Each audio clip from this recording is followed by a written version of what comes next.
السلام عليكم ورحمة الله وبركاته.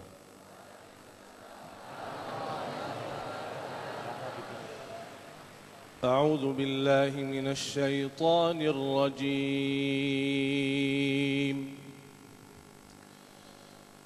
بسم الله الرحمن الرحيم.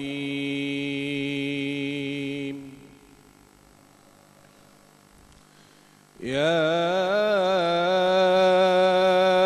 أيها الذين آمنوا ادخلوا في السلم كافة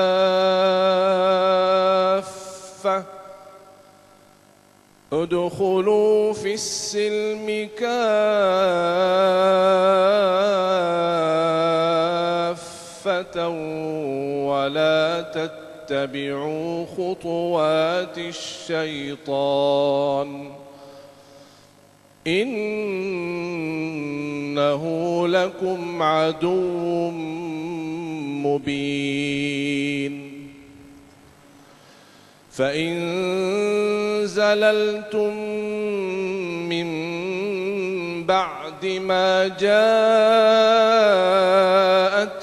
البينات فاعلموا أن الله عزيز حكيم. هل ينظرون إلا أن يأتيهم الله في ظلل من الغمام والملائكة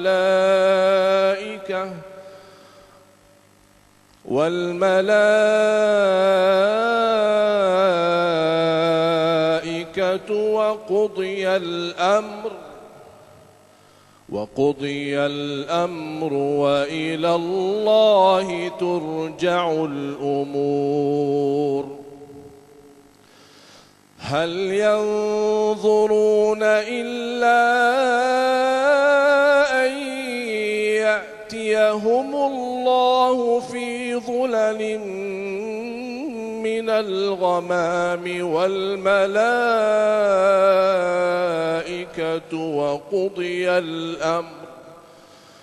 وقضي الأمر وإلى الله ترجع الأمور.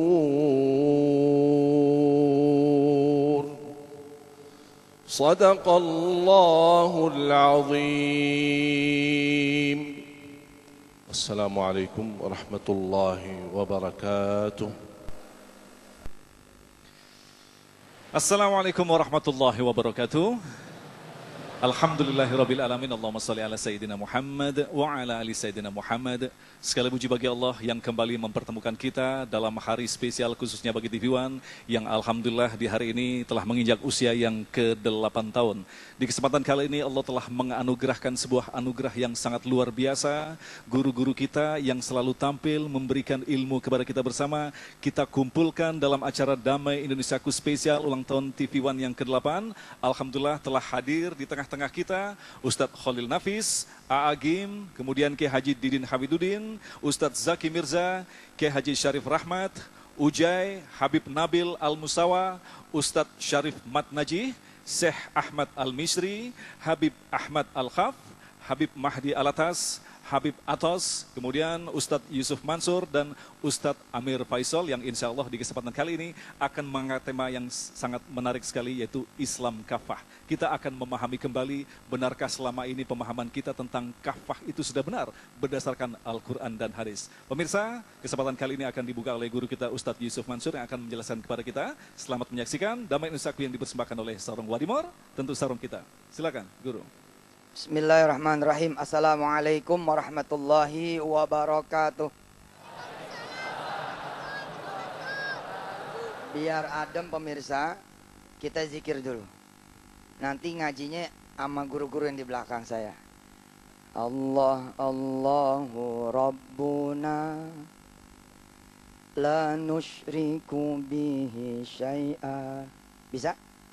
Pemirsa bisa? Ikutin ya. Saya dulu, teman-teman yang ada di Masjid Istiqlal dan pemirsa ikutin. Allah, Allahu Rabbuna. Ayo. La nusyriku bihi syai'a. Allah, Allahu Rabbuna. La nusyriku bihi syai'a. Allah, Allahu Rabbuna. La nusyriku bihi syai'a. Dinikmatin ya, dinikmatin, dilepas, dinikmatin. Allah segalanya buat kita. Allah segalanya buat kita. Kalau kita mau dapat segalanya, kita juga mesti punya Allah.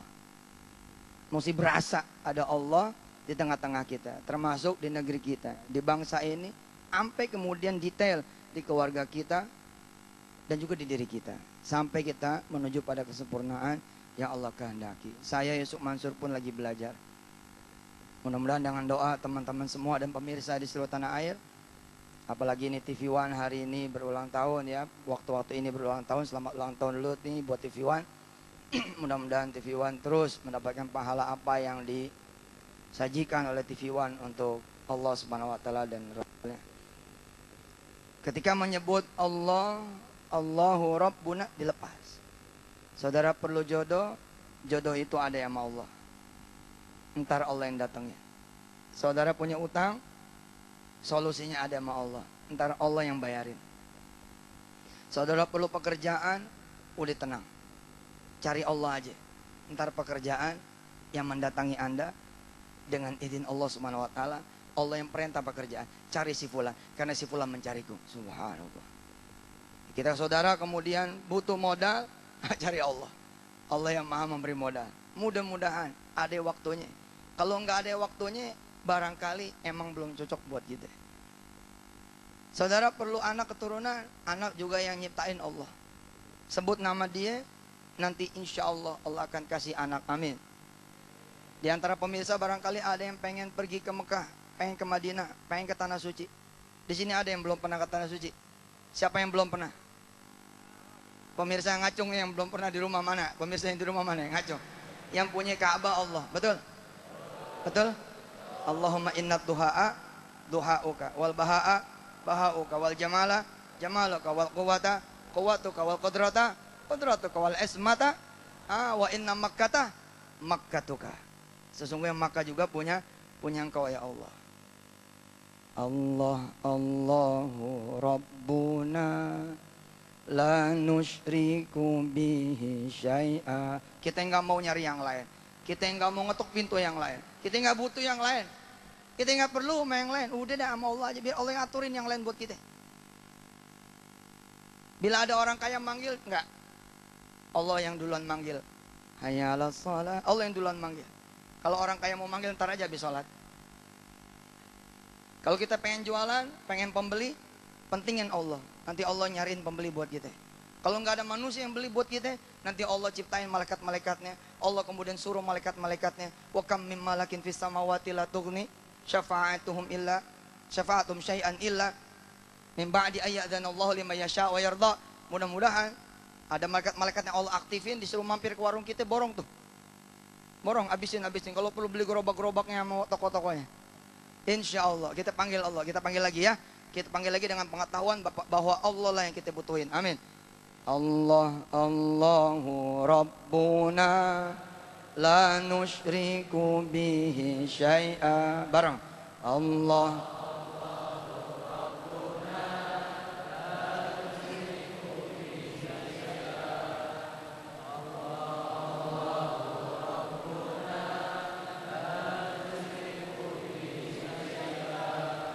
Allah, Allahu Rabbuna. La nusyriku bihi syai'a. Allah, Allahu Rabbuna.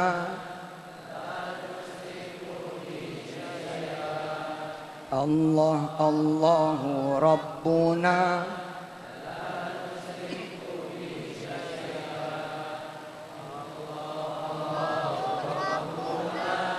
لا نشرك به شيئا لا نشرك به شيئا. Rasulullah Allahumma shalli wa sallim barik alaih bersabda kepada Asma, Asma, kalau engkau punya sesuatu yang bikin pegel, bikin pusing, bikin puyeng, berat tuh pundak, sesak tuh hati, sumpek tuh pikiran, baca ini. Allahu Rabbi la usyriku bihi syai'a. Saya rubah dhamirnya menjadi nahnu. Allahu Rabbuna la nusyriku bihi syai'a. Hari ini di tema ulang tahunnya TV One, kita akan bicara tentang bagaimana sih Islam yang kafah. Saya merasa kurang ilmunya, maka tema ini saya serahkan kepada para guru. Insya Allah mudah-mudahan kita akan belajar dari para guru bagaimana sih Islam yang kafah itu. Ada pabrik, ada Islam nggak di sana? Kalau nggak ada, masuk. Masuk. Supaya itu pabrik, kemudian ada Allah di sana. Kalau perlu kemudian kita beli pabrik itu. Kita akuisisi. Kita ikutan saham di situ yang mayoriti. Atau kita bangun pabrik yang lain. Di dunia politik, apakah Islam ada di sana? Kalau tidak ada, masuk. Ada pun tetap masuk. Di dunia apa lagi? Di dunia digital, sokmed, masuk. Di dunia apa lagi? Entrepreneur, masuk. Di dunia-dunia yang lain, masuk. Insya Allah mudah-mudahan inilah yang akan diantar oleh para guru, termasuk di sendi yang paling dibutuhkan oleh kita semua, sendi akhlak, sendi moral. Allahu Rabbuna la nusyriku bihi syai'a. Allahu Pemirsa yang dirahmati Allah, Rabbuna. sebuah pembuka, sebuah mukadimah yang sangat luar biasa sekali ketika kita berbicara tentang kafah. Tentu saja Allah telah menjabarkan, menciptakan segala sesuatu di alam semesta ini dengan kafah. Maka wajib bagi kita untuk masuk ke dalam agama Islam secara kafah. Kafah telah dicontohkan oleh Rasulullah beserta sahabat-sahabatnya. Insya Allah pada segmentasi yang berikutnya, Agim akan menjabarkan kepada kita. Tetaplah bersama kami. Damai Indonesiaku yang dipersembahkan oleh Sarung Wadimor, tentu sarung kita. Baik, terima kasih pemirsa, Anda masih bersama kami dalam Damai Indonesiaku yang saat ini berulang tahun yang ke-8 tahun. Dan pada kesempatan kali ini kita mengangkat tema tentang Islam kafah. Tentu saja kita tidak akan menafsirkan sendiri makna daripada kafah. Kafah itu pada sesungguhnya telah dicontohkan oleh Rasulullah beserta para sahabat-sahabatnya. Itulah yang akan dijelaskan oleh Agim. Silakan. Bismillahirrahmanirrahim. Assalamualaikum warahmatullahi wabarakatuh.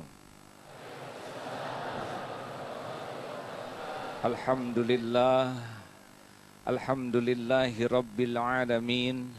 Alhamdulillahilladzi khalaqal mauta wal hayata liyabluwakum ayyukum ahsanu amala wa huwal azizul ghafur. Allahumma salli wa sallim wa barik ala sayyidina Muhammad wa ala alihi wa ashabihi ajma'in.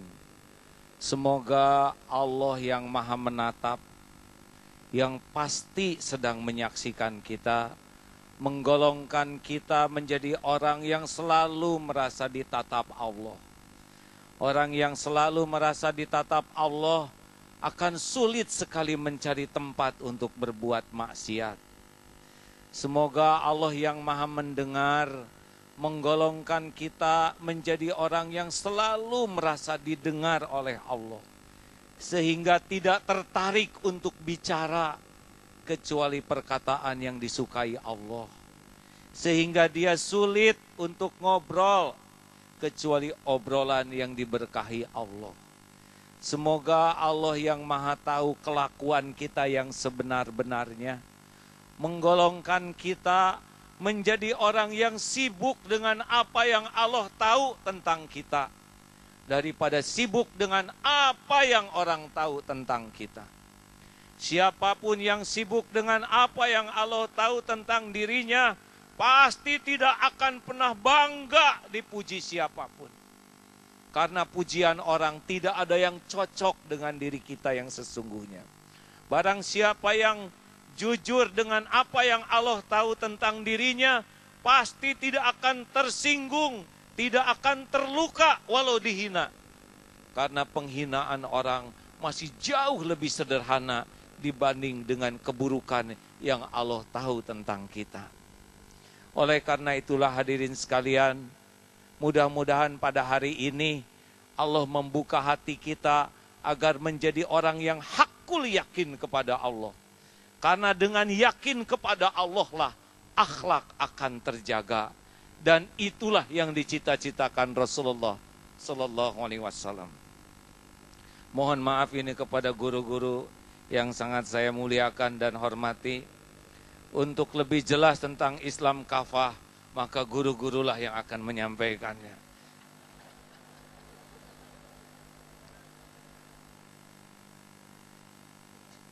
Suatu saat Rasulullah Sallallahu Alaihi Wasallam ditanya, mengapa Rasulullah diutus ke bumi?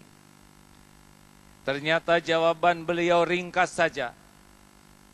Siapa yang bisa menjawab? Innama bu'itsu liutammima makarimal akhlak. Sesungguhnya hamba diutus ke bumi hanyalah untuk menyempurnakan kemuliaan akhlak.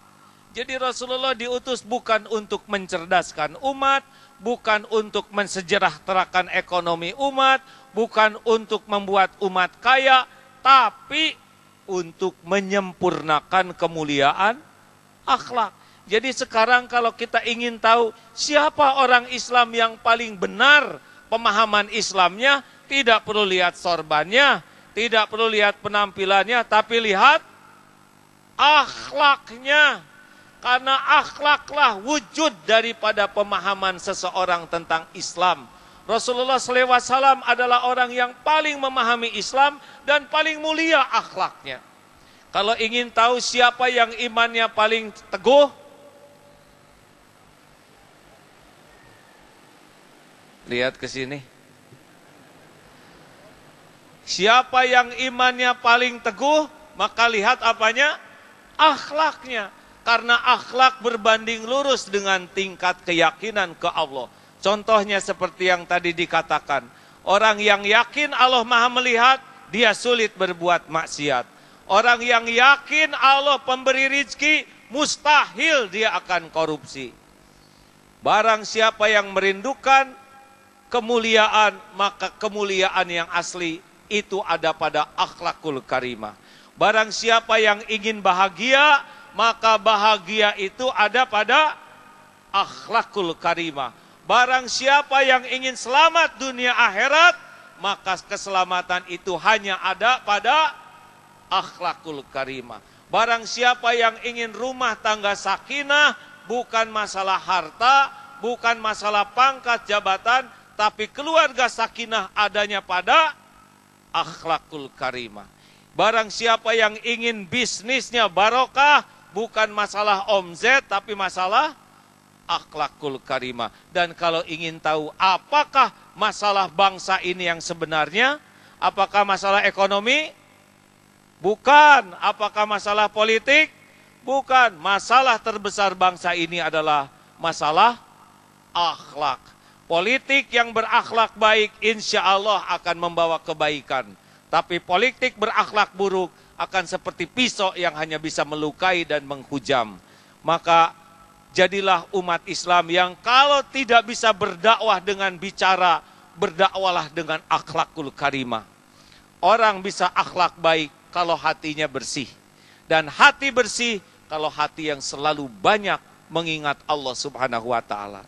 Oleh karena itu dimanapun berada, teruslah ingat, Allah melihatku, Allah menyaksikanku, Allah mendengar setiap ucapanku, Allah mengetahui semua persoalan dan isi hatiku, Allah mengetahui semua aib dan maksiat yang kulakukan. Itulah di antara zikir yang membuat kita bisa selalu menjaga diri kita. Percayalah hadirin, timbangan terberat di akhirat adalah timbangan akhlak. Sehebat apapun ibadah, kalau akhlaknya buruk, berarti ibadahnya buruk. Karena ibadah yang baik akan berbuah akhlakul karimah. Mudah-mudahan kita semua termasuk orang-orang yang dikaruniai akhlakul karimah. Dan mudah-mudahan warisan terbesar bangsa ini adalah akhlakul karimah. Sekian, Assalamualaikum warahmatullahi wabarakatuh. Waalaikumsalam warahmatullahi wabarakatuh. Subhanallah, itulah tadi pemirsa ujung daripada ketika kita masuk Islam secara kafah adalah wujud daripada akhlak yang sempurna.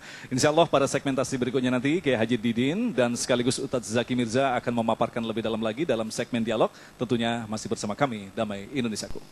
Baik, terima kasih pemirsa, Anda masih bersama kami, Damai Indonesiaku, dan saat ini kita tampil dalam satu hari yang sangat spesial sekali. Hari ini TV One berulang tahun yang ke-8. Alhamdulillah guru-guru yang selalu tampil berbagi ilmu kepada kita berkumpul dalam Damai Indonesiaku yang mengangkat tema yang sangat menarik sekali, yaitu Islam kafah. Tadi guru-guru kita telah memaparkan, tetapi belum begitu masuk secara tajam makna daripada kafah itu sendiri. Tadi selalu diserahkan guru-guru yang akan menjelaskan. Nah, sekarang ada Profesor Didin, kemudian juga ada Ustadz Zaki Mirza. Secara terminologi, kafah sendiri maknanya apa, Kiai? Baik, bismillahirrahmanirrahim. Assalamualaikum warahmatullahi wabarakatuh. Kafah itu pertama memang terdapat di dalam Al-Quran surat Al-Baqarah ayat 208 yang tadi sudah dibaca. Kafah itu artinya adalah syamilah, jamiah. Artinya menyeluruh, semua aspek dari ajaran Islam diperintahkan untuk kita masuki. Apakah itu aspek muamalah, aspek ibadah, dan muamalah pun juga bermacam-macam. Aspek pendidikan, aspek pergaulan, aspek politik, aspek yang lainnya. Semuanya itu memang harus diikat oleh nilai-nilai Islam. Nah, tidak mungkin seseorang bisa menjadikan Islam sebagai manhajul hayanya, sebagai kurikulum kehidupan dalam semua aspek kehidupan, kecuali memang dilandasi oleh keimanan yang kuat. Makanya perintah masuk ke dalam Islam secara kafah itu diperintahkan oleh Allah kepada orang-orang yang beriman. Ya ayyuhalladzina amanu, wahai sekalian orang-orang yang beriman, udkhulu, masuklah kamu sekalian, udkhulu fissilmi. Jadi ibaratnya adalah iman, kemudian juga syahadat yang kita baca itu sebagai pintu, sebagai modal awal, ya. Jadi ketika kita sudah ada di pintu bangunan Islam, kita sudah ada di awal rumah, di depan rumah bangunan Islam, kita suruh masuk. Ketika kita menjadi pedagang, pedagang yang Islam, yang kafah. Ketika kita jadi guru, guru yang kafah. Ketika jadi kepala rumah tangga yang kafah. Ketika jadi kepala negara, kepala daerah, semuanya adalah sesuai dengan ajaran Islam. Yang perlu diingat bahwa ketika kita berislam, ketika kita melaksanakan ajaran Islam dalam semua kehidupan kita, insya Allah ujungnya kebaikan, ujungnya rahmah, akhlak tadi, maka ujungnya adalah rahmatal lil alamin. Pedagang jadi rahmatal lil alamin, guru rahmatal lil alamin, semuanya menjadi rahmatal lil alamin. Baik, Ustadz Zaki, mungkin kita berganti ke Ustadz Zaki. Lantas dalam pelaksanaannya ternyata tidak sesederhana itu untuk menjadi kafah, ya kan? Justru kafah ditafsirkan pada kelompok-kelompok kecil yang justru mereka saling berantem dengan pemahaman masing-masing. Apa yang terjadi? Hebatnya Islam itu ketika nilai-nilai tauhid, nilai-nilai akhlak itu harus mendarah daging, bahkan tidak hanya secara eksternal pada tatanan sosial tentunya ya, pergaulan, silaturahim, ekonomi, politik dan sebagainya, tapi bahkan bagaimana kafah itu ada dalam diri kita secara internal. Setiap desah nafas itu harus Islam. Setiap tatap mata harus Islam. Setiap langkah kaki harus Islam. Maka ada satu analogi yang paling mudah, yang mudah-mudahan bisa dicerna oleh semua masyarakat. Ada 3 orang tunanetra yang disuruh pegang gajah. Yang satu pegang kuping, yang satu pegang buntut, satu pegang kaki. Yang pertama ditanya, gajah itu seperti apa? Karena yang dipegang kuping, Kiai, dia bilang lebar, tipis, kayak rebana, katanya gitu. Yang kedua yang dipegang buntut, ketika ditanya gajah seperti apa, dia bilang, wah panjang, berbulu. Yang ketiga, karena yang dipegang adalah kakinya, dia bilang besar seperti batang pohon. Padahal gajah itu adalah keseluruhan. Telinga, kemudian ekor, dan kaki bagian dari gajah. Maka Islam tidak bisa diartikan secara parsial. Tapi Islam harus dimaknai secara general. Itulah kafah. Jadi berislam itu pertama Islam personal. Secara personal, eksternal maupun internalnya, akhlak maupun semua anatomi tubuh harus tergerak melakukan nafas-nafas Islam. Yang kedua adalah Islam secara sosial. Seperti yang tadi Kiai kita sampaikan, akhlak yang dicontohkan oleh baginda Rasulullah SAW itu merupakan implementasi dari ibadah-ibadah yang diwajibkan oleh Allah Subhanahu wa taala. Seperti sholat. Kan berapa banyak orang yang sholatnya rajin tapi kesel sama tetangga juga rajin tuh, Kiai. Ah, itu, sholatnya rajin tapi iri dengkinya juga rajin. Artinya secara personal dia baik tapi Islamnya belum secara sosial. Yang lebih tinggi lagi adalah Islam secara profesional. Etos kerjanya betul-betul Islam. Nilai disiplin, nilai tepat waktu, kemudian nilai profesionalisme berkaitan dengan semua kontrak kerja dan lain sebagainya. Dan yang paling penting sekarang adalah Islam secara digital. Yang artinya Kafah secara digital. Artinya melibatkan teknologi. teknologi. Agama, Masya Allah. Ada orang sholatnya rajin, sedekah rajin, profesional dalam dunia kerja. Ya. Tapi kalau update status tuh bikin resah orang. Kan ada kayak gitu. Nah ini sampai masalah digital pun kita harus kafah masuk ke lini tersebut. Ya. Kemudian Kiai, Rasulullah adalah contoh konkret, contoh manusia yang telah mengamalkan secara kafah yang secara sempurna. Lantas kita bisakah sampai pada level seperti itu, memahami Islam secara kafah? Bukan sekedar bisa, tetapi seharusnya. Karena kita sudah didorong oleh bacaan kita sebenarnya. Makanya diulang-ulang pada setiap sholat, doa iftitah. Inna sholati wa nusuki wa mahyaya wa mamati lillahi rabbil alamin. Sesungguhnya itu adalah contoh dari kafah. Sholat kita, ibadah kita, muamalah kita, perilaku kita. Tercermin akhlakul karimah. Sehingga memang tujuan akhir yang mau kita kecapai dengan Islam kafah itu adalah lillahi rabbil alamin. Bagaimana kita menghadirkan Allah pada setiap gerakan yang kita lakukan. Ketika kita bernafas, ketika kita di rumah, ketika kita di pasar, ketika kita di kampus, di semua lini kegiatan menghadirkan Allah. Itulah sebenarnya substansi dan makna dari kafah, dan itu yang dicontohkan oleh Rasulullah SAW. Ya, Kiai. Kemudian kalau kita lihat justru orang ketika mengamalkan Islam secara kafah ini yang muncul adalah dia bagus pada sektor ini, lemah pada sektor ini. Artinya untuk menjadi orang yang perfect itu sangat susah sekali. Betul. Makanya diperlukan tausiyah. Jadi kan orang yang tidak akan merugi itu kan apabila punya 4 ya. Illal ladzina amanu wa amilus solihati wa tawasau bil haqqi wa tawasau bis sabri. Mungkin iman dan amal soleh dia bisa sendiri, tapi kadangkala ada perilaku yang menyimpang, ada masalah-masalah yang terkena pada diri kita, kekurang sempurnaan, maka diperlukan tausiyah oleh teman kita, saudara kita, keluarga kita, handai tolan kita dan semuanya. Dan tausiahnya itu dengan 2 hal.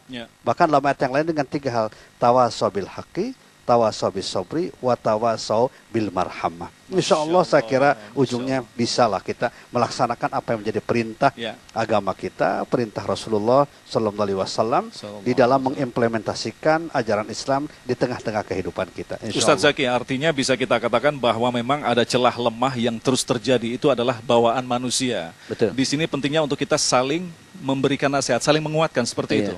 Bagaimanapun manusia itu ditakdirkan menjadi tempatnya salah dan lupa. Al-insan makanul khata' wan nisyan. Jadi kalau kita nggak mau punya salah atau lupa ya mungkin harus jadi malaikat. Tapi sayangnya Allah sudah mentakdirkan kita menjadi manusia. Baginda Rasulullah SAW beliau bersabda, kesempurnaan bukan milik manusia, kesempurnaan hanya milik Allah. Kullu bani Adam khata'un wa khairul khata'in at-tawwabun. Setiap anak Adam itu pasti berbuat salah. Kalaupun aibnya masih ditutup oleh Allah Subhanahu wa taala, dirinya yang paling tahu aibnya sendiri. Makanya yang paling berat dari konteks akhlak itu adalah tahu diri, menyelami diri sendiri.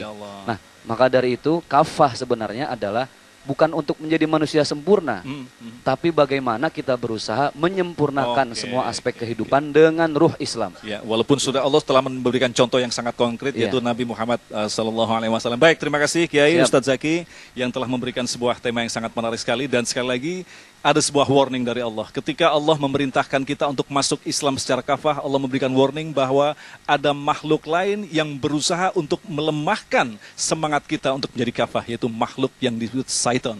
Insya Allah pada segmentasi berikutnya, Kiai Syarif Rahmat akan memaparkan jangan ikuti langkah-langkah setan. Masih bersama kami, Damai Indonesiaku. Terima kasih pemirsa, Anda masih bersama kami, Damai Indonesiaku yang mengangkat tema tentang Islam secara kafah. Nah, ketika Allah memerintahkan kepada kita untuk masuk ke dalam ajaran agama Islam secara kafah, Allah melanjutkan dengan firman-Nya yang sangat luar biasa. jangan mengikuti langkah-langkah setan. Ini harus kita tadabbur secara hati-hati. Kiai Sarif akan memaparkan kepada kita. Silakan Kiai. Assalamualaikum warahmatullahi wabarakatuh. Rasulullah sallallahu alaihi wasallam pernah ditanya tentang puasa hari Senin. Beliau menjawab, fihi wulitu wa fihi unzila alayya. Makanya aku puasa hari Senin, karena pada hari Senin aku dilahirkan, dan pada hari Senin untuk pertama kali Quran diturunkan. Hadis ini menjadi isyarat. Apa? Pertama, saudara-saudara kita yang senang dengan peringatan Maulid Nabi. Dua, kalau Nabi puasa hari Senin karena hari Senin hari kelahiran beliau, maka ini menjadi isyarat sunnahnya puasa weton. Kalau lahirnya hari Rebo, sunat puasa hari Rebo. Syukur pada Allah. Nah, kalau lahirnya tanggal 14 Februari, sunat puasa 14 Februari. Tapi kan tidak harus puasa, wujud syukurnya bisa dengan puasa, bisa dengan sedekah, bisa dengan takbir akbar kayak gini. Ini sudah udkhulu fis silmi kafah. Jadi ulang tahun TV One yang ke-8 ini termasuk fis silmi kafah, anut Kanjeng Nabi Muhammad sallallahu alaihi wasallam. Nah, terus bagaimana kalau ada orang tidak suka? Jangan sampai kemasukan termasuk yang khutuwatis syaiton. Kan sudah jelas Nabi mengenang kelahirannya dengan puasa. Jangan disalahkan sebab itu khutuwatus syaiton. Jelas apa jelas? Jadi kalau saya lahir hari Senin sama dengan Kanjeng Nabi, enak bener tiap Senin puasa kalau mau. Nah, bagaimana kalau nanti ada saudara-saudara kita yang tidak suka? Lain masalah, itu masing-masing. Tapi ingat, wala tattabi'u khutuwatis syaiton, jangan sampai ikut langkah-langkah setan. Sebab setan itu apa? Ayyuqi'a bainakumul adawata wal baghdha. Hobinya setan menyaksikan perpecahan umat Islam. Maka kalau ada celah-celah yang membuat umat Islam akan berpecah, siapapun yang melakukannya, kita harus kompak dan serempak. Siapa contohnya? Kanjeng Nabi Ibrahim. Wa auhayna ilaika an ittabi' millata Ibrahim hanifan wa ma kana minal musyrikin.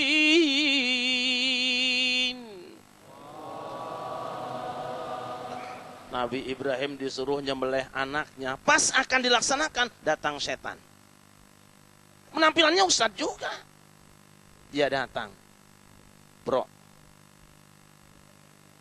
setan manggil Nabi Ibrahim namanya. Seharusnya kalau manggil Nabi itu pakai Sayyidina. Cuman setan kan anti Sayyidina. Makanya kalau nanti ada orang yang baca Allahumma sholli ala Sayyidina Muhammad, dia bilang Sayyidina bid'ah, itu namanya jelas apa jelas? Jelas apa jelas? Gitu aja kok. Bro, apa set? Katanya kamu suruh nyembelih anak kamu ya? Iya. Siapa yang nyuruh? Allah. Kapan nyuruhnya? Tadi malam. Gimana? Dalam mimpi. Walah bro. Mungkin yang nyuruh kamu nyembelih dalam mimpi kamu tuh bukan Allah. Mungkin dia setan. Padahal dia sendiri. Nabi Ibrahim tidak mau banyak bicara. Siapapun yang mengganggu ibadah kepada Allah, walaupun jenggotnya panjang, celananya cingkrang, pasti setan dia.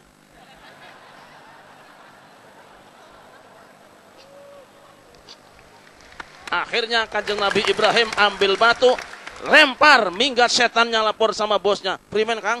Gagal bos. Setan datang sama Ismail. Katanya kamu mau dipotong sama bapak kamu ya? Iya. Kok abang tahu? Dari YouTube. Emang setan tuh ngajinya sama YouTube, gak mau qiraatul kutub.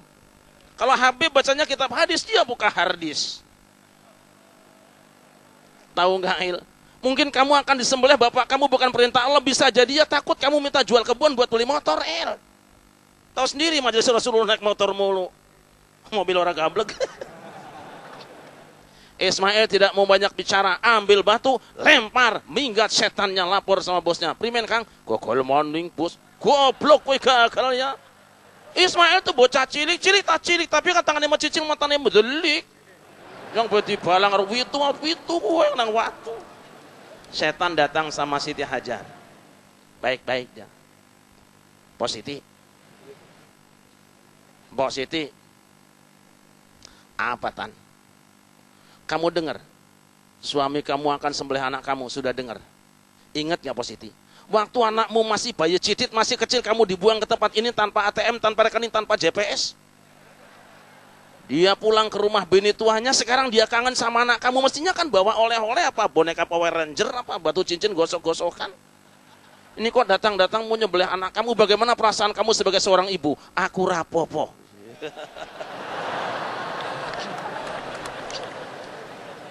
Tapi karena setan terus-terusan ganggu, Siti Hajar ambil batu, lempar, minggat setannya. Ditanya, Primen Kang? Primen Kang? Loh, sekarang ada setan juga di Istiqlal, jangan-jangan ini. Selamatnya keluarga Ibrahim dari madhab setan. Gagalnya setan menghancurkan akidah keluarga Ibrahim. Kenapa? Karena Ibrahim sebagai kiainya, sebagai habibnya. Karena Siti Hajar sebagai ketua majelis taklimnya, muslimatnya. Karena Ismail sebagai remaja masjidnya, kompak dan serempak. Tidak memberikan kompromi kesempatan Ustadz setan kultum di Masjid Istiqlal. Makanya kalau besok kita mendengar ada saudara-saudara kita yang tidak menghargai perbedaan pendapat, yang tidak mau berdamai dalam keragaman dan perbedaan, kita tidak usah tanya dalilnya dan ayatnya. Tiba-tiba ada orang yang menyalahkan saudaranya yang berbeda, tidak menghargai. Zikir berjamaah bid'ah, tahlil bid'ah, sedekah bid'ah, ziarah kubur bid'ah, tahlilan bid'ah, Isra Miraj bid'ah. Tidak usah banyak bicara. Orang ini tidak mau berdamai, bukan lagi manusia. Jangan tanya ayatnya, jangan cari hadisnya. Ambil batu. Ambil batu. Allahu Akbar. Allahu Akbar.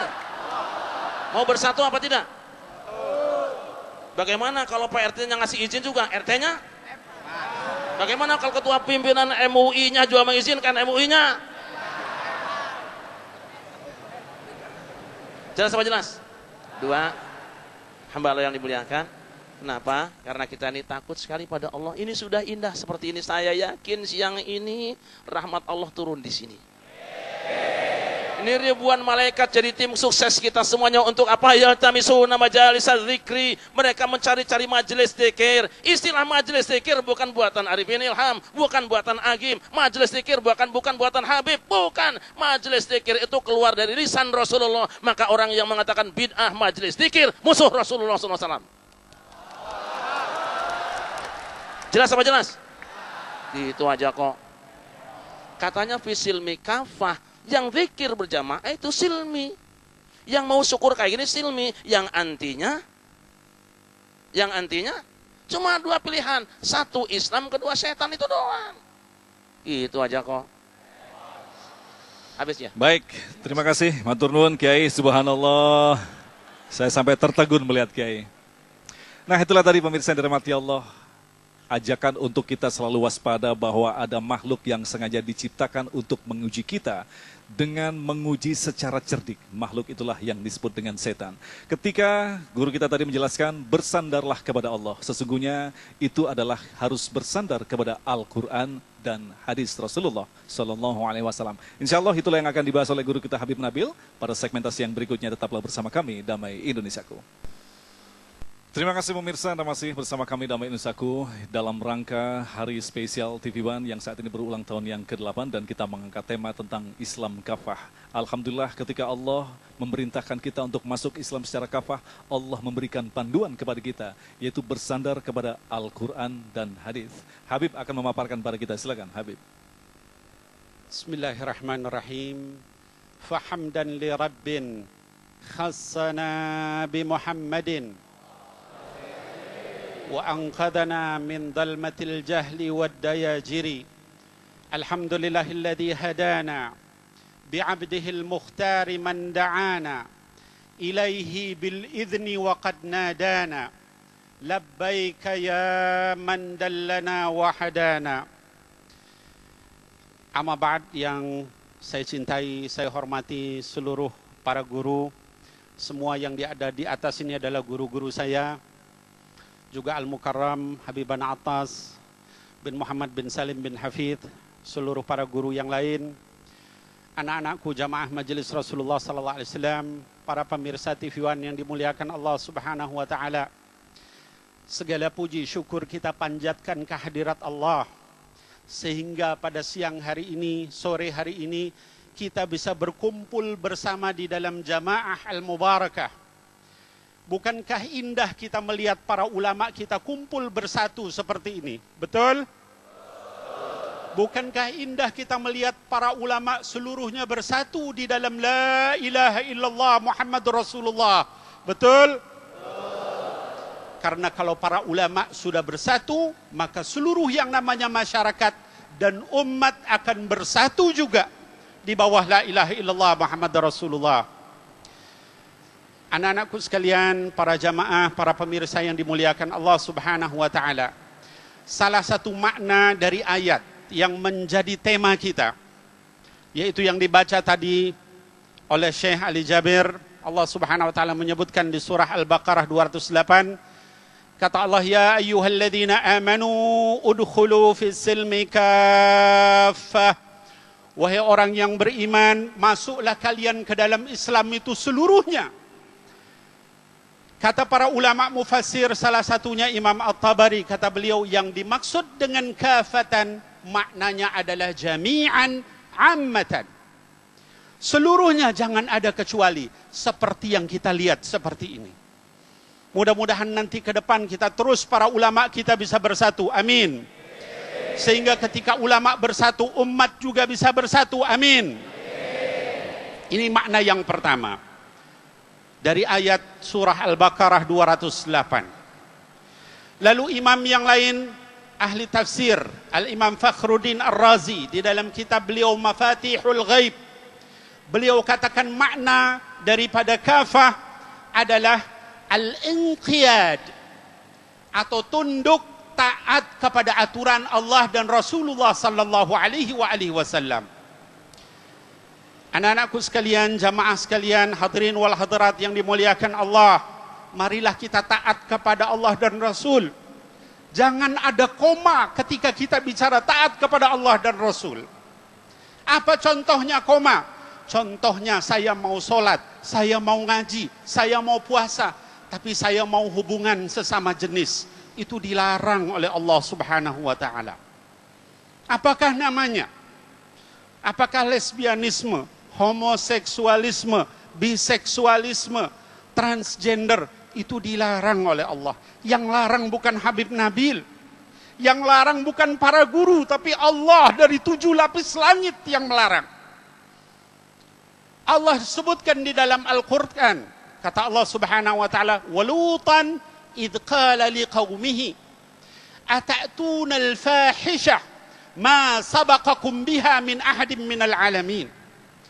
Wahai kaumku, kata Nabi Lut, bagaimana mungkin kalian datang dengan fahisyah, perbuatan yang sangat keji, yang belum pernah manusia sealam semesta ini melakukan, yaitu perbuatan homoseksual dan lesbianisme itu.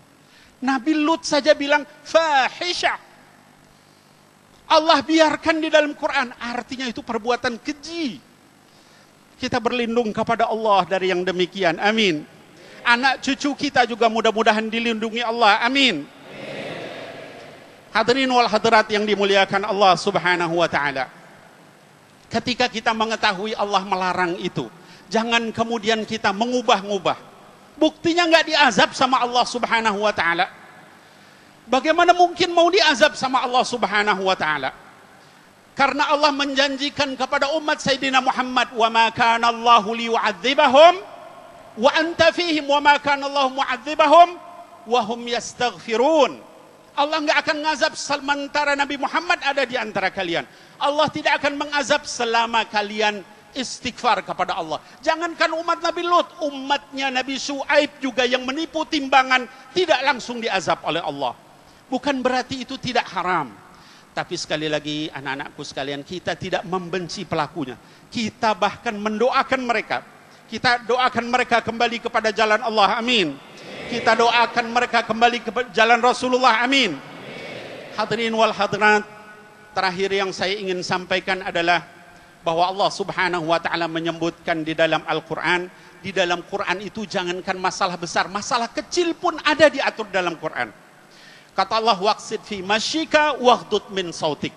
Kalau kamu bicara jangan teriak-teriak, jalan jangan kemudian kalian menyombongkan diri. Bicara dan jalan aja ada di dalam Quran. Apalagi yang lebih besar dari itu?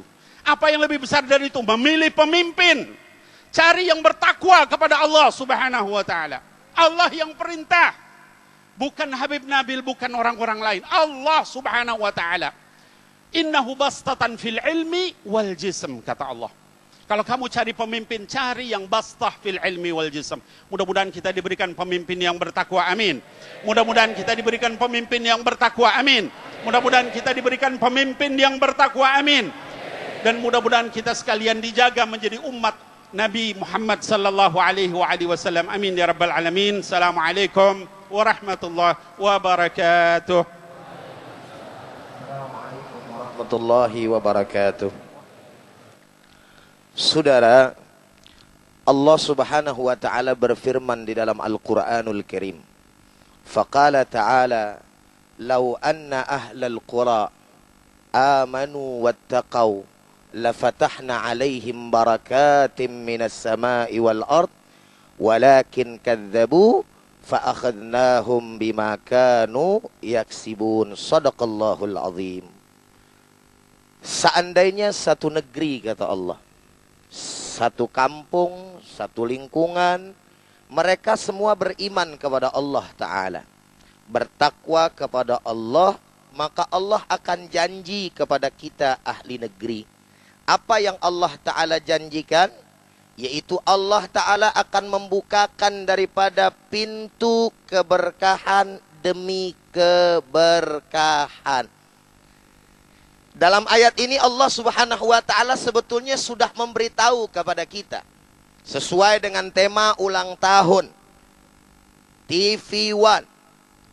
Ketika kita masuk ke dalam ajaran agama Islam secara kafah, maka Allah Ta'ala akan memberikan keberkahan demi keberkahan kepada kita. Betul atau betul? Kurang kompak, betul apa betul? Betul atau betul? Dalam ayat ini Allah Ta'ala memakai kalimatnya jamak, saudara. Isimnya jamak. Bukan satu, bukan mufrad. Barakat. Asal apa yang Allah Ta'ala minta kepada kita dalam masuk ke dalam Islam tersebut secara kafah, kita lakukan dengan baik, kita lakukan dengan benar, maka demi Allah, Allah Ta'ala akan menurunkan berbagai macam keberkahannya, berbagai macam kenikmatannya, berbagai macam karunia-Nya kepada siapa? Wabil khusus kepada bangsa Indonesia tercinta, saudara. Betul? Betul. Tapi apa kata Allah? Allah Ta'ala tidak berhenti sampai di situ, saudara, ayatnya. Akan tetapi kata Allah, kalau mereka itu berdusta kepada Allah, mereka hanya menyatakan iman lewat lisan mereka, tanpa mereka praktekkan dalam hidup dan kehidupan sehari-hari, tanpa diaplikasikan, mereka bohong terhadap Allah, mereka bermaksiat kepada Allah. Fa'akhadnahum bima kanu yaksibun. Maka Allah Ta'ala akan turunkan bencana demi bencana, saudara. Musibah demi musibah, berbagai macam daripada ujian diturunkan oleh Allah kepada bangsa kita. Kenapa? Karena sekali lagi bangsa kita telah berdusta kepada Allah Subhanahu wa Ta'ala. Saya mau tanya sebagai akhir dari ceramah saya, saudara, maksiat di Indonesia sudah banyak apa belum? Dikit atau banyak? Korupsi ada tidak? Perjudian ada atau tidak? LGBT ada atau tidak? Berbagai macam maksiat terdapat di Indonesia. Kalau seandainya Allah Ta'ala mau menurunkan daripada keberkahan, tidak lain dan tidak bukan, satu, beriman. Dua, bertakwa kepada Allah Subhanahu. Kira-kira jelas? Kira-kira paham? Baik, saya Ujai. Assalamualaikum warahmatullahi wabarakatuh. Waalaikumsalam warahmatullahi wabarakatuh. Habib Nabil Uja yang telah memberikan sebuah pengkritisan kepada kita bersama apa yang telah kita alami, apa yang sedang kita hadapi. Ternyata Allah jauh-jauh hari telah memerintahkan kepada kita untuk melakukan perubahan segala sesuatu yang buruk menjadi baik secara bersama-sama, secara kafah. Insya Allah guru-guru kita tadi nanti yang berikutnya pada segmentasi yang berikutnya Kiai Khalil Nafis, kemudian Ustadz Syarif Manaji dan Syekh Misri akan lebih menjabarkan secara tuntas apa yang dimaknai secara kafah dalam bernegara dan berbangsa. Tetaplah bersama kami, Damai Indonesiaku. Baik, terima kasih pemirsa, Anda masih bersama kami, Damai Indonesiaku yang tampil dalam edisi spesial. Kali ini kita tampil di Masjid Istiqlal yang dihadiri oleh keluarga besar. Pemirsa, Damai Indonesiaku juga ada beberapa dari ribuan majelis Rasulullah, kemudian juga ada Padepokan Sunan Kalijogo. Alhamdulillah telah hadir bersama-sama kita untuk membahas tentang tema Islam kafah. Kita harus melakukan perubahan secara bersama-sama. Saya mulai dari Kiai Khalil dulu. Ada yang menyatakan bahwa ketika kita beragama, kita cukup dengan mengetahui tentang Tuhan, tetapi tidak perlu untuk melaksanakan aturan Tuhan. Ketika kita sudah masuk, kita zikir saja sudah cukup, tapi tidak perlu bekerja. Ini bisa dikatakan belum kafah, Kiai. Ya, kita ini kan seringkali berhenti di satu tahap. Padahal kita ada 3 tahap dalam berislam. Pertama, kita beriman sebagai landasannya. Setelah beriman, kita naik berislam sebagai syariatnya. Setelah berislam, kita berihsan sebagai hiasannya. Banyak orang yang berpikir tentang iman saja biasanya membuat kita fanatis. Bersyariat saja tanpa akidah nanti di akhirat nggak dapat apa-apa. Ada juga dari kita alasan humanisme, kemanusiaan, tapi tidak dilandaskan dengan iman dan Islam, yang nggak mendapat apa-apa dari agamanya. Oleh karena itu ketika bicara kafah, maka iman, Islam, ihsan itu menjadi satu yang inherent, yang menginternal pada dirinya, di dalam bentuk keyakinannya, dalam perilakunya, bahkan di dalam muamalah dengan yang lain. Oleh karena itu implementasi dari Islam kafah, ia sifatnya adalah ummatan wasatoh. Ia bisa menjadi umat yang tengah, tawazun, ia seimbang, moderasi tentunya. Nah moderasi inilah sebenarnya bisa kita lihat. Coba sekarang tadi, ketika orang rame-rame ateis, tanpa Tuhan, karena merasa bisa dengan kepandaiannya mencari nafkah, lalu semua diasuransikan, matanya diasuransikan, kupingnya diasuransikan, hidungnya diasuransikan, seakan-akan nggak butuh Tuhan, sudah cukup dengan kepandaiannya. Ada lagi orang yang ingin bertuhan sampai Tuhannya banyak, jadi ada patung, bikin Tuhan lagi disembah sendiri, bikin iput, sampai Tuhannya banyak. Islam di tengah-tengah bertuhan tapi satu saja, la tusyrik bihi syai'a. Inilah proses di mana kita kafah, wasatiyah, proses kita tawazun. Contoh juga, ada sebagian orang itu kerja saja, berangkatnya sebelum orang bangun tidur. Dia udah berangkat, pulangnya setelah orang tidur semua. Bayar kontrakan aja nggak cukup, apalagi mau kawin sampai 2. Ini maaf yang banyak-banyak yang jomblo nih, saya tahu nih. Mudah-mudahan yang jomblo segera dapat jodoh, amin. Nah aminnya kencang karena dia benar-benar jomblo. Nah, ada orang yang kerja terus tanpa berdoa, hanya ngitungnya kalkulatif. Berapa pendapatannya, berapa pengeluarannya, ini kebutuhannya, saya harus banyak uang, ini. Satu sisi ada orang yang doa terus. Di ujung, di pojok masjid, terus pojok rumahnya, di musolanya, terus nggak turun-turun. Dari subuh sampai isya. Subuh sampai isya, isyanya sampai subuh lagi. Hanya mengharap pemberian dari orang. Di Islam tidak begitu. Silahkan berdoa, ada sholat duha, minta rezeki kepada Allah. Tapi pada saat yang bersamaan kita juga kerja keras. Ada yang sifatnya kalkulatif karena kita ingin mendapat pendapatan materi yang memang kita butuhkan. Pada saat yang bersamaan kita juga tidak lupa berdoa kepada Allah Subhanahu wa Ta'ala. Sehingga rezeki yang didapatkan adalah rezeki yang banyak sekaligus adalah barokah. Bukan hanya barokah saja tapi sedikit atau enggak ada. Tapi banyak juga barokah, yang barokah pun juga rezekinya banyak. Amin. Terima kasih Kiai Khalil. Kemudian Syekh Misri, jadi artinya ketika kita kafah kita adalah bisa dikatakan masuk Islam secara komplit, totally di sini. Ketika orang sudah sampai pada posisi total secara Islam secara total, dia memiliki misi dan visi seperti apa di dunia ini? Alhamdulillah, wassalatu wassalamu ala rasulillah. Diwajibkan bagi seorang muslim untuk melaksanakan misinya Islam. Artinya mengembangkan, memenangkan Islam. Mewujudkan Islam dalam dunia nyatanya. Artinya bukan hanya sekedar kita mengucapkan kami umat Islam saja atau KTP-nya Islam. Tapi Islam itu harus dipraktikkan. Kita melaksanakan perintah Allah sekaligus kita menjauhi larangan Allah. Ini adalah misinya Islam. Misinya Islam saling mencintai, saling menghargai, saling menghormati dengan perbedaan kita. Allah Subhanahu wa taala berfirman dalam surat At-Taubah, surat ke-9 ayat 33, "Huwallazi arsala rasulahu bil huda wa dinil haqq liyudhhirahu 'ala ad-dini kullih walau karihal musyrikun." Ada ayat lain, walau karihal kafirun. Allah yang mengutus Nabi Muhammad SAW, arsala rasulahu bil huda, dengan membawa petunjuk, dengan membawa amanah dari Allah Subhanahu wa taala. Arsala rasulahu bil haqqi wa dinul huda, dan membawa agama yang dimenangkan, yang harus kita tegakkan di negeri kita, di rumah kita. Misi Islam kita harus senantiasa melaksanakannya dimanapun kita berada. Walau karihal musyrikun, walaupun orang musyrik itu tidak suka kita menegakkan syariat Islam. Kalau menghalang-halangi itu kita biarkan. Lakum dinukum waliyadin.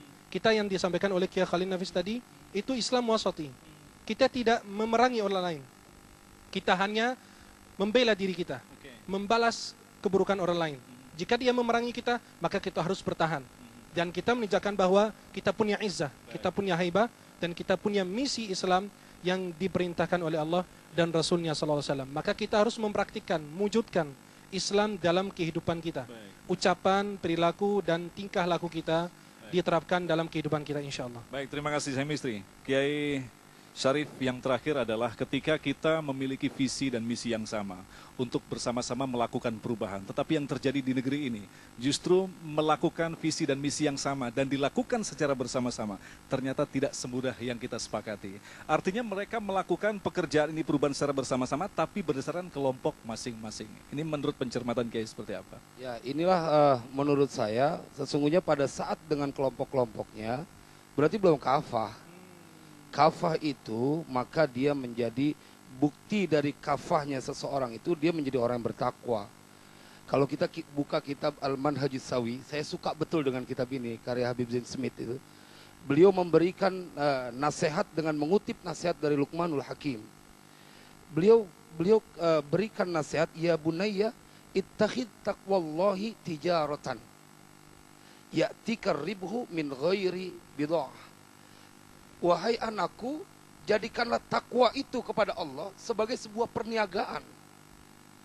Maka bila engkau telah melakukan itu, yang terjadi adalah keuntungan akan engkau dapatkan tanpa engkau punya barang dagangan. Saya ingin mengkritisi sedikit ya.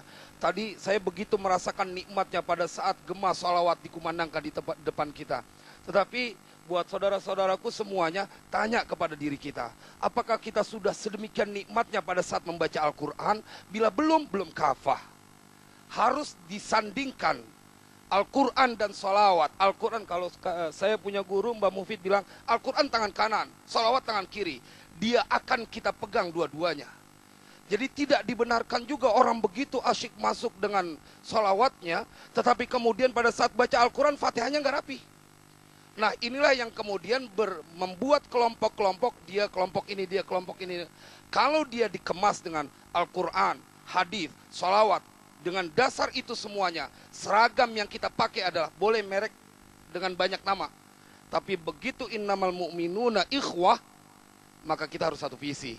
Bila yang kita sandarkan adalah keinginan untuk menjadi agama Islam yang terdepan, maka saatnya kita merapatkan barisan dengan berdalil bahwa Al-Quran, hadis itu menjadi, dan ulama-ulama yang ajarkan kepada kita itu menjadi rujukan buat kita. Subhanallah, jazakallah, terima kasih Kiai Syarif, saya Misri dan Kiai Khalil. Waktu kita memang sangat singkat sekali dan kita lakukan secara kafah ini bersama-sama untuk menyampaikan tema kita tentang apa itu yang dimaksud dengan kafah. Pada segmentasi yang berikutnya nanti insya Allah Habib Mahdi akan memaparkan sebuah tema, yaitu seorang muslim kafah adalah manusia yang mendunia. Apa maksudnya? Bersabarlah, tetaplah bersama kami, Damai Indonesiaku.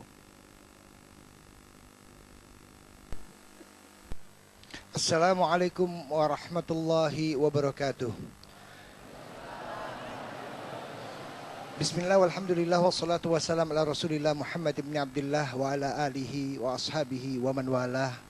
Pemirsa Damai Indonesiaku dimanapun Anda berada, yang insya Allah selalu dalam limpahan rahmat Allah Subhanahu wa ta'ala.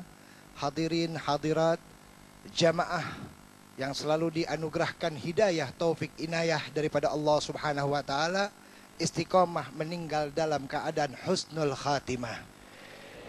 di hari ulang tahun TV One yang ke-8. Kebetulan tema saya ini masalah hepeng. Tahu hepeng? Fulus. Tadi saya dibisikin di belakang, katanya kalau nggak ada fulus, semua jalanan jadi ambles. Ini masalah hepeng. Jadi seorang muslim yang kafah bukan hanya memikirkan bagaimana setiap harinya, paginya, siangnya, hanya di masjid saja. Muslim yang kafah memiliki tanggung jawab. Allah Subhanahu wa taala memberikan contoh kepada Rasulullah, seorang sosok pemimpin yang sangat luar biasa. Beliau dikelilingi oleh manusia yang luar biasa. Ada Sayyidina Abu Bakar, manusia yang bijak dan sangat menghormati orang lain. Ada Sayyidina Umar, kesatria yang lantang pembicaraannya, tegas dalam keputusannya, tidak pandang bulu orang tersebut kaya atau miskin, saudara atau bukan, ketegasannya sangat diakui oleh Islam. Ada lagi orang yang lembut, hartanya sangat luar biasa, Utsman bin Affan, hartanya ia salurkan untuk perjuangan agama Islam. Ada lagi pemuda-pemuda seperti yang di depan saya semua ini. Orangnya bijak, alimnya sangat luar biasa, ilmunya tinggi, Ali bin Abi Thalib. Itu sangat luar biasa. Artinya seorang Islam wajib fid dunya hasanah wa fil akhirati hasanah. Ketika mengharap akhirat, dunianya juga harus baik. Begini nih, pembahasan sebetulnya sampai pagi juga kagak habis nih kalau masalah hepeng, betul? Tapi intinya gini, rukun Islam itu ada berapa? 5. Pertama sholat, betul? Kedua, pertama syahadat. Kedua, ketiga apa? Zakat. Keluarin zakat. Enggak ada keluarin zakat bila mampu. Ada enggak? Keluarin zakat bila mampu, artinya Islam menegaskan kepada kita, hai umat Islam, wajib kalian fid dunya hasanah wa fil akhirati hasanah. Tentu dengan tata cara yang benar dan baik sesuai ajaran agama Islam. Selanjutnya ada guru kita Al-Habib Profesor Dr. Ahmad Al-Kaf akan menjelaskan kepada kita yang lebih rinci karena ilmu saya terbatas. Assalamualaikum warahmatullahi wabarakatuh.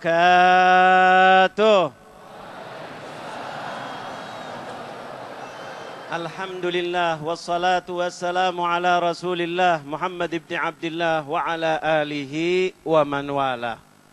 Jamaah Masjid Al-Istiqlal yang mudah-mudahan dimuliakan oleh Allah, wabil khusus pemirsa TV One dimanapun Anda berada, mudah-mudahan antum semuanya diberi sehat walafiat, dapat menikmati TV One sampai 8 tahun dan mudah-mudahan sampai 800 tahun nanti kemudian, dalam keadaan lindungan Allah Subhanahu wa ta'ala.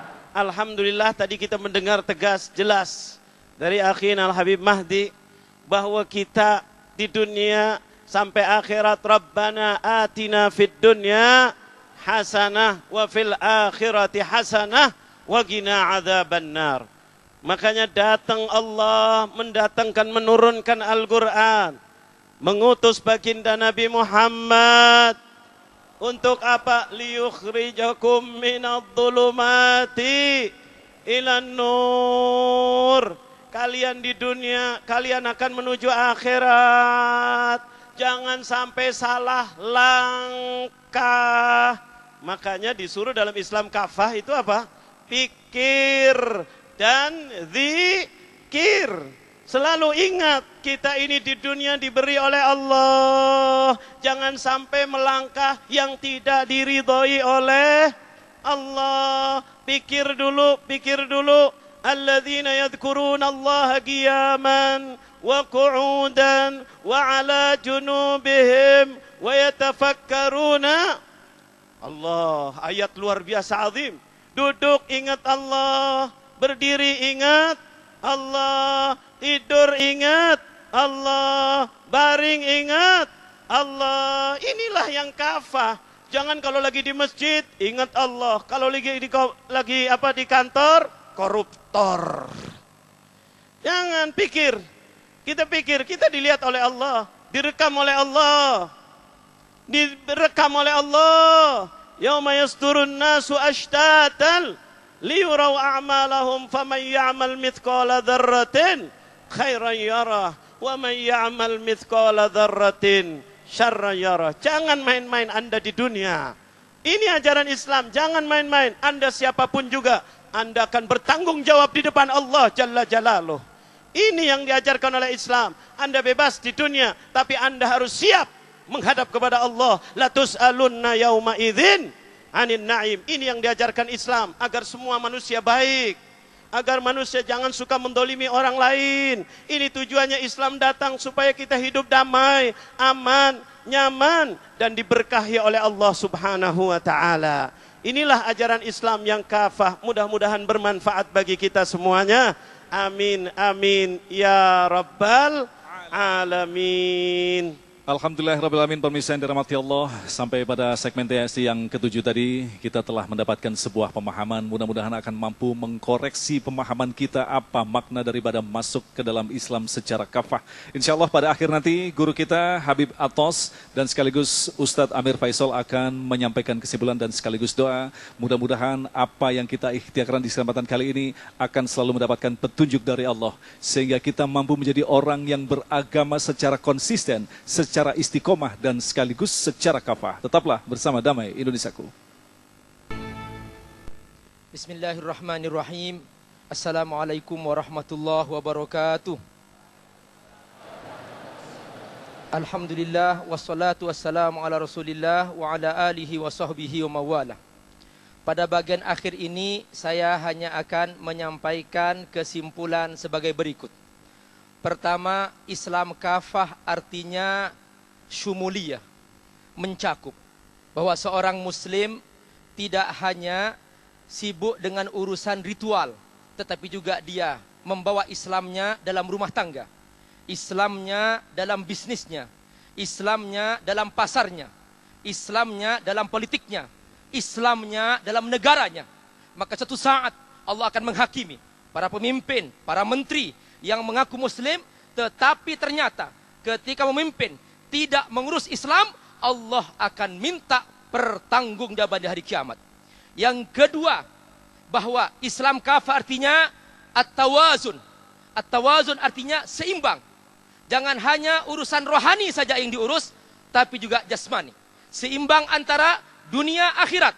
Jangan hanya dunia saja, tapi juga akhirat diurus. Seorang muslim kafah, dia mengurus dua-duanya. Seimbang antara jasmani dan rohani, dan dunia dan akhiratnya.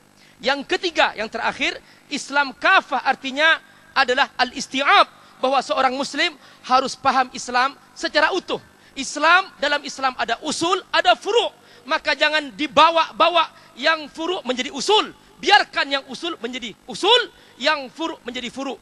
Jangan berbeda pendapat dalam urusan usul, dalam urusan furu' silahkan berbeda pendapat. Yang membuat orang Islam pecah belah adalah karena apa? Dia membawa kacamata baru, yaitu kacamata sunnah bid'ah. Yang tidak dalilnya dianggap bid'ah, ada dalilnya dianggap sunnah. Akhirnya yang furu' ini diserang, dan pemahaman seperti ini tidak akan pernah menyatukan umat Islam. Baik, terima kasih guru-guru kita yang telah menyampaikan sebuah tema yang sangat luar biasa sekali. Mudah-mudahan memberikan manfaat bagi kita bersama. Dan pemirsa, demikian Damai untuk kesempatan kali ini. Insya Allah pada Sabtu tanggal 20 Februari minggu depan, kami akan hadir dari Masjid Al-Jihad, Perum Pesona Indah Kelapa II Tangerang, dengan penceramah yaitu Ustadz Abi Maki dan Habib Ahmad Al-Kaf. Akhirnya saya Agung Isul Haq dan pendukung acara ini Sarung Wadimor, tentu Sarung kita mengucapkan terima kasih atas perhatian Anda. Assalamualaikum warahmatullahi wabarakatuh. بسم الله الرحمن الرحيم الحمد لله رب العالمين حمدا يوافي نعمه ويكافئ مزيده يا ربنا لك الحمد كما ينبغي لجلال وجهك وعظيم سلطانك سبحانك لا نحصي ثناء عليك أنت كما أثنيت على نفسك فلك الحمد حتى ترضى ولك الحمد إذا رضيت ولك الحمد بعد الرضا اللهم صل وسلم على سيدنا محمد بن عبد الله القائم بحقوق الله ما ضاقت إلا وفرجها الله اللهم اجعل اجتماعنا اجتماعا مرحوما وتفرقنا من بعد تفرقا معصوما ولا تجعل فينا يا الله شقيا ولا محروما. اللهم لا صرفتنا من هذه الساحة من هذا المسجد إلا بغفر الذنوب وستر العيوب وكشف الكروب وساح القلوب وتفرج على كل مكروب وتجمعنا بالحبيب المحبوب. اللهم يا الله وكافة الحاضرين، اللهم يا الله وكافة الحاضرين في هذا المسجد، مسجد الاستقلال، من رجال ومن نساء ورجال، اللهم اجعلنا وياهم كمة للرجال، أهل يقين وأهل كمال، بحق البدر مولى بلال، احفظنا من شر ما تأتي في الأيام والليال، اغفر ذنوبنا واستر عيوبنا واكشف كروبنا واصلح قلوبنا وقوالبنا ونور بصرنا وبصيرنا يا الله يا الله يا الله، يا من لا يدعى بهذه الاسم أحد سواه، يا من ليس لنا غيره إله، انظر بعين رحمة إلينا، انظر بعين رحمة إلينا، واقبل بوجه الكريم علينا، وعاملنا بلطفك الجميل، واغفرنا ما أنت أهل إنك أهل التقوى والمغفرة. اللهم لا تدع ذنبا إلا غفرته، ولا هما إلا فرجته، ولا دين إلا قضيته، ولا مريضا إلا شفيته، ولا شقيا إلا سعدته، ولا ضالا إلا هديته، ولا ظالما إلا قسمته، ولا حاجة من حوائج الدنيا الأخرى لك في أرض ولا فصلاح إلا قضيتها وعنتنا على قضائها برحمتك يا أرحم الراحمين.